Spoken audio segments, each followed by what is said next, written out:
Hello दोस्तों, स्वागत है आपका मेरे YouTube चैनल पर। एक बहुत बढ़िया छोटी सी कहानी। मृत्यु के देवता ने अपने एक दूत को पृथ्वी पर भेजा। एक स्त्री मर गई थी, उसकी आत्मा को लाना था। देवदूत आया लेकिन चिंता में पड़ गया क्योंकि 3 छोटी छोटी लड़कियां जुड़वा एक अभी भी उस मर्द स्त्री के सतन से लगी है। एक चीख रही है, एक पुकार रही है, एक रोते रोते सो गई है। उसके आंसू उसकी आंखों के पास सूख गए हैं। 3 छोटी जुड़वा बच्चियां और स्त्री मर गई है और कोई देखने वाला नहीं है। पति पहले मर चुका है, परिवार में और कोई भी नहीं है। इन 3 छोटी बच्चियों का क्या होगा?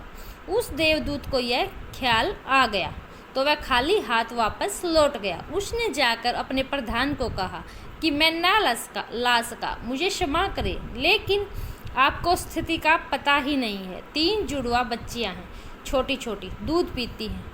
एक अब भी मर्द स्तन से लगी है, एक रोते रोते सो गई है, दूसरी अभी चीख पुकार रही है, हृदय मेरा न ला सका। क्या ये नहीं हो सकता कि इस स्त्री को कुछ दिन और जीवन के दे दिए जाएं? कम से कम लड़कियां थोड़ी बड़ी हो जाएं और कोई देखने वाला नहीं है। मृत्यु के देवता ने कहा, तो तू फिर समझदार हो गया। उससे ज़्यादा जिसकी मर्जी से मौत होती है, जिसकी मर्जी से जीवन होता है, तो तूने पहला पाप कर दिया और इसकी तुझे सज़ा मिलेगी। और सज़ा यह है कि तुझे पृथ्वी पर चले जाना पड़ेगा और जब तक तू 3 बार न हंस लेना अपनी मूर्खता पर, तब तक वापस न आ सकेगा। इससे थोड़ा समझना, 3 बार न हंस लेगा अपनी मूर्खता पर, क्योंकि दूसरे की मूर्खता पर तो अहंकार हंसता है। जब तुम अपनी मूर्खता पर हंसते हो तब अहंकार टूटता है। देवदूत को लगा नहीं, वह राजी हो गया दंड भोगने को, लेकिन फिर भी उसे लगा कि ये सही तो मैं ही हूँ और हंसने का मौका कैसे आएगा। उसे ज़मीन पर फेंक दिया गया। एक मोची सर्दियों के दिनों करीब आ रहे थे और बच्चों के लिए कोट और कंबल खरीदने शहर गया था। कुछ रुपए इकट्ठे करके जब वह शहर जा रहा था तो उसने राह के किनारे एक नंगे आदमी को पड़े और ठिठुरते हुए देखा। यह नंगा आदमी वही देवदूत है जो पृथ्वी पर फेंक दिया गया है। उसको दया आ गई और बजाय अपने बच्चों के लिए कपड़े खरीदने के, उसने इस आदमी के लिए कंबल और कपड़े खरीद लिए। इस आदमी को कुछ खाने पीने को भी न था, घर भी न था, छप्पर भी न था जहाँ रुक सके। तो मोची ने कहा कि अब तुम मेरे साथ ही आ जाओ, लेकिन अगर मेरी पत्नी नाराज़ हो, जो कि वो निश्चित होगी क्योंकि बच्चों के लिए कपड़े खरीदने लाया था, वह पैसे तो खर्च हो गए। वह अगर नाराज़ हो, चिल्लाए, तो तुम परेशान मत होना, थोड़े दिन में सब ठीक हो जाएगा। उस देवदूत को वह लेकर मोची घर लौटा। न तो मोची को पता था कि वह देवदूत घर में आ रहा है, न पत्नी को पता था। जैसे ही देवदूत को घर को लेकर मोची घर में पहुंचा, पत्नी एकदम पागल हो गई, बहुत नाराज हुई, बहुत चीखी चिल्लाई और देवदूत पहली बार दफ़ा हंसा। मोची ने उसे कहा, हंसते हो, बात क्या है? उसने कहा, मैं जब 3 बार हंस लूँगा तब बता दूँगा। देवदूत हंसा पहली बार क्योंकि उसने देखा कि इस पत्नी को पता ही नहीं है कि मोची देवदूत को घर में ले आया है, जिसके आते ही घर में हजारों खुशियाँ आ जाएंगी। लेकिन आदमी देख इतनी कितनी दूर सकता है? पत्नी तो इतना ही देख पा रही है कि एक कंबल और बच्चों के कपड़े नहीं बचे।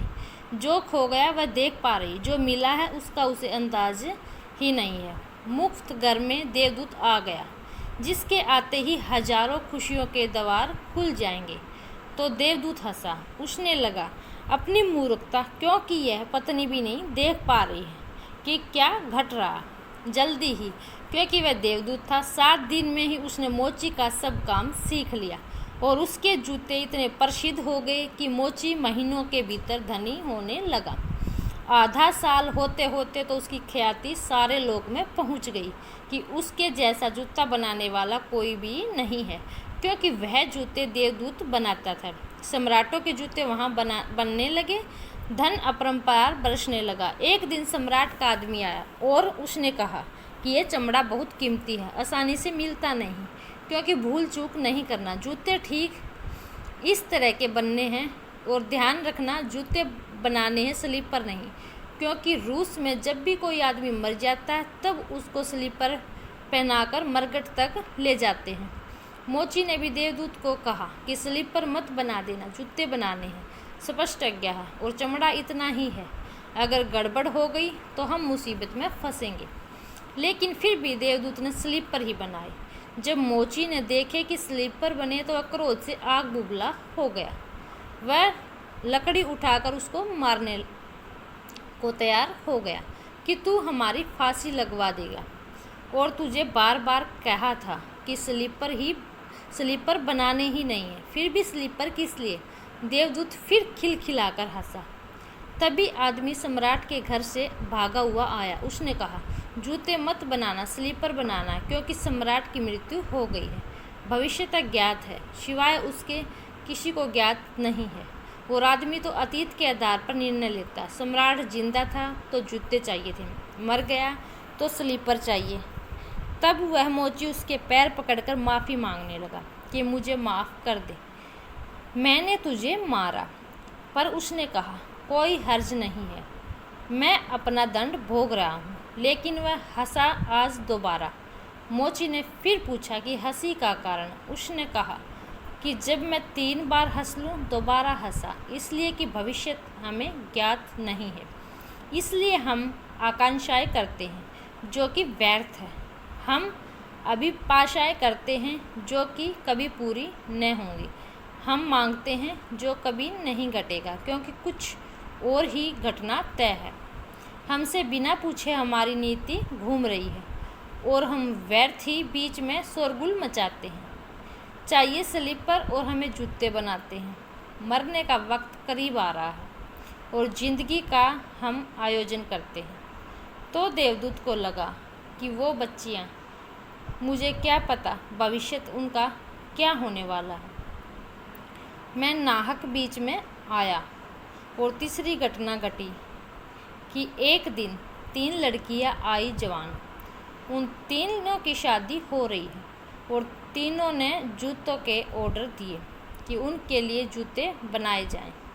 एक बूढ़ी महिला उनके साथ आई थी जो बड़ी धनी थी। देवदूत पहचान गया कि ये वही 3 लड़कियां हैं जिनको वह मर्द माँ के पास छोड़ गया था, और जिनकी वजह से वह दंड भोग रहा।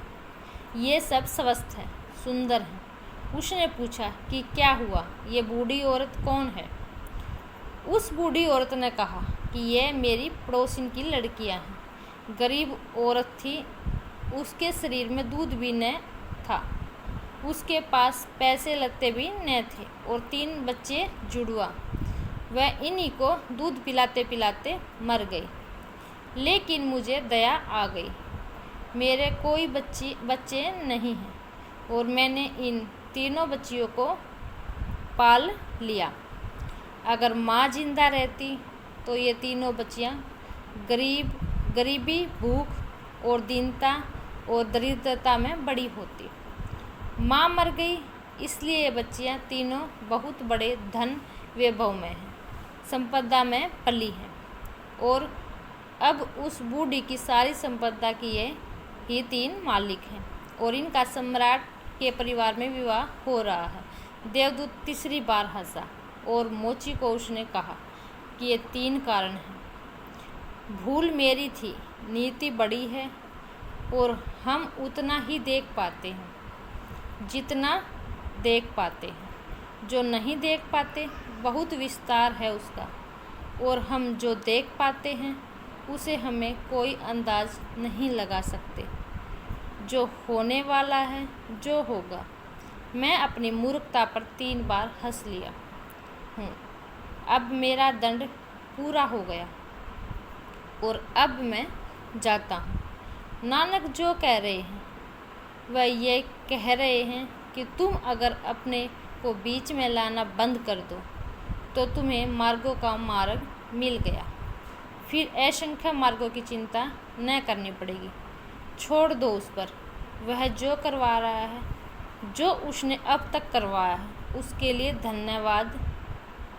जो भी अभी करवा रहा उसके लिए भी धन्यवाद। जो वह कल करवाएगा उसके लिए भी धन्यवाद। तुम बिना लिखा चेक धन्यवाद का उसे दे दो। वह जो भी हो, तुम्हारे धन्यवाद में कोई फ़र्क नहीं पड़ेगा। अच्छा लगे बुरा लगे, लोग भला कहें बुरा कहें, लोगों को दिखाई पड़े दुर्भाग्य या सौभाग्य, यह सब चिंता है, तुम मत करना।